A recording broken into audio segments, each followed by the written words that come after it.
Good morning. Welcome back to Open Med School. This is part of Biochemistry Integrated. So today I'll be discussing a case scenario followed by the biochemical base of that. So let us go to the case. This is a 25-year-old lady presented to the emergency department with vomiting, abdominal pain, polyuria, and drowsiness. It's a known case of type 1 diabetes, non-compliant with insulin for the last 3 days.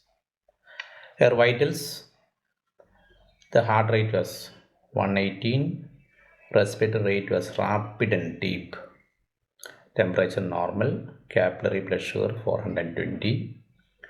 So, what is the clinical diagnosis? So, this is a type 1 diabetic who is having absolute deficiency of insulin, discontinued or non-compliant on insulin, has developed symptoms of hyperglycemia. She is having polyuria, has got abdominal pain. In a diabetic patient with abdominal pain, you have to consider two conditions. One, development of acidosis. Second is pancreatitis. Of course, in an elderly person, think about myocardial infarction and other conditions. So this clinical scenario is consistent with the diabetic ketosis or ketoacidosis. Ketosis and acidosis are a little different. Ketosis means there is presence of ketones in the blood or there is ketonemia. Acidosis means in addition there is evidence of metabolic acidosis as evidenced by decrease in the pH level less than 7.3 or bicarbonate less than 15. Of this point, differentiation between ketosis and ketoacidosis should be clear, because somebody is having fasting, they may develop a ketonemia, but there will not be any evidence of acidosis, and such cases should not be aggressively treated as diabetic ketoacidosis. So let us go into the values. So you can see that the blood sugar is high 420. The arterial pH is 7.1. So it means that the patient has got a acidosis. Bicarbonate is 10 less than 15. Definitely the patient has got a metabolic acidosis. There is serum ketones positive. Normally it is less than 1 milligram, and it is, and the potassium is 5.2. All diabetic patients, you have to check the potassium when you are suspecting ketosis or when there is ketoacidosis. And you can see that the anion gap is 25. So, and the urine ketones are strongly positive. So this is consistent with a diabetic ketoacidosis. So let us go into what are the criteria by which you make a diagnosis, and before that you look in the symptoms of diabetic ketosis. So in this patient had a heavy breathing. This is otherwise called this Kussmaul's breathing. Kussmaul's breathing is rapid deep breathing, not rapid and shallow though. It is otherwise called air hunger. So the patient has got a rapid and deep breathing. Remember, it is not shallow, it is a rapid deep breathing because it is a air hunger. So that is one point to be remembered. The breath may show there is evidence of fruity smell. Patient can be confused and irritable. So the brain can be affected. Excessive thirst, nausea and vomiting. Abdominal pain is a very important symptom. Acidosis. There is one more metabolic complication in diabetes, that is a hyperosmolar state, where abdominal pain is not a feature. Abdominal pain is a characteristic finding that it is often helps to differentiate between diabetic hyperosmolar state and ketosis. And there will be polyuria because there is osmotic diuresis. There can be blurred vision because of the acute changes in the blood sugar may change the refraction of the lens, and of course there will be high blood sugar. So these are the common symptoms of diabetic ketoacidosis. Let us go into what is the criteria by which you make a diagnosis of diabetic ketoacidosis. The blood sugar should be more than 250. So that is one of the essential criteria, because hypoglycemia can also lead on ketosis. So blood sugar should be more than 250. There should be evidence of acidosis. So acidosis is by 1 pH. pH should be less than 7.3. Bicarbonate less than 15, and often you get an anion gap also. So, and third, there should be ketones. Ketones, ideally it is a ketonemia, that is more than 1 milligram, or surrogate marker is the ketonuria. So you can easily remember the features of diabetic ketoacidosis by the term DKA. So there should be blood sugar more than 250. There should be ketones, ketonemia or ketonuria, and there should be features of acidosis. Hope this point is clear. So only when there is evidence of acidosis you make a diagnosis of ketoacidosis, otherwise it is only just ketosis or ketonemia. Now we go into what is the biochemical basis of diabetic ketoacidosis.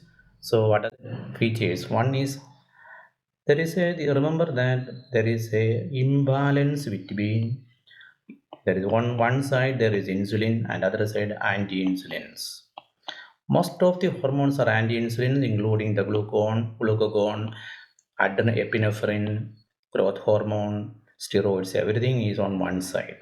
When there is an absolute deficiency of insulin, as in a type 1 diabetic, and in type 2 diabetic, at times of stress they can develop ketosis. For example, they have got a myocardial infarction, there will be infection, surgery, pancreatitis, etc. They can develop a diabetic ketoacidosis. So type 1 patients presents dramatically with ketosis or ketoacidosis, whereas the type 2 patients only during stress, because there is some amount of insulin is available which can prevent the ketosis. So when there is a deficiency of insulin, what will happen is cells will not be able to uptake the glucose. So through the gut glucose transporter, the glucose is not entering. So this leads on to hyperglycemia. This hyperglycemia will lead on to osmotic diuresis. That is why there is polyuria. So remember, when there is a when the insulin is not there, the cells are not taking insulin, so not taking glucose. That leads on to hyperglycemia. Hyperglycemia will lead on to osmotic diuresis. So when there is no sufficient amount of glucose, body will go for other substrates for energy, that is free fatty acids. So there is increased lipolysis, the mechanism we'll discuss later. So free fatty acids lead on to beta oxidation. So remember that ketogenesis occurs in only in the liver, the mitochondria of the liver, where the ketogenesis occurs. So beta oxidation occurs in the liver, that forms the ketogenesis, that produces the ketone bodies. The major ketone bodies are the acetoacetate and beta hydroxybutyrate. So the beta hydroxybutyrate will be converted to acetone, and acetone goes in breath, and a small quantity only remains in the urine. So it is the fruity smell in diabetes ketoacidosis is due to the acetone. The acetoacetate is formed from the beta hydroxybutyrate. So these are the ketone bodies. So the basic problem is decreased use of, or decrease in the, or deficiency of insulin leads on to decreased uptake of glucose in the tissues like muscles, brain, and this leads on to hyperglycemia. Hyperglycemia leads on to osmotic symptoms, polyuria, and there will be increased thirst because there is dehydration, and these are the due to the hyperglycemia, and they can lead on to symptoms of hyperosmolar, or the osmolality of the blood may also, not hyperosmolar state, the osmolality in the serum can increase. Subsequently, there will be, the fat will be oxidized. There is an increased lipolysis. Beta oxidation occurs in the mitochondria of the liver, that leads on to genesis of ketone bodies. So the biochemical basis will repeat once more. The ketones are acidic, and that leads on to metabolic acidosis. That is the reason for the rapid deep breathing or the Kussmaul's breathing. There is gluconeogenesis, glycogenolysis, because when the tissues are deprived of glucose, the body will try to, the oxaloacetate will be converted to glucose or utilized for glucose. So the increase in the gluconeogenesis, there will be glycogen will be lyzed because the body recognizes it as a deficiency of glucose. So this again produces the hyperglycemia. There will be osmotic diuresis and dehydration. Volume loss leads on to decreased renal perfusion and decrease in the ketone clearance also. So the most of the clinical symptoms can be based on these findings. So here you can see that there is a deficiency of insulin, counter-regulatory hormones are produced, there is glycogenolysis, there is proteolysis, decreased glucose utilization, there is glycogenolysis, gluconeogenesis, and in ketogenesis. So finally there will be hyperglycemia and ketoacidosis. The lipids will be, there will be lipolysis, free fatty acids. That is the reason for the ketogenesis. This summarizes the mechanism of ketogenesis. So little more into the biochemical aspects. The free fatty acids are produced from because the lack of insulin, presence of counter-regulatory hormones leads on to activation of the lipase. So this will lead on to production of free fatty acids.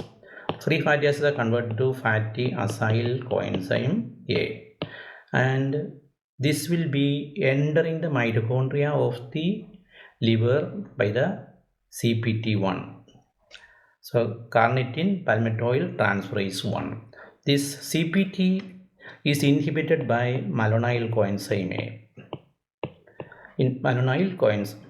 So in the presence of decreased insulin, the malonyl coenzyme A level also decreases, and that facilitates the entry of fatty acids into the mitochondria, and that is why there is increased production of acetyl coenzyme A, which will be utilized for the ketone bodies or formation of ketone bodies.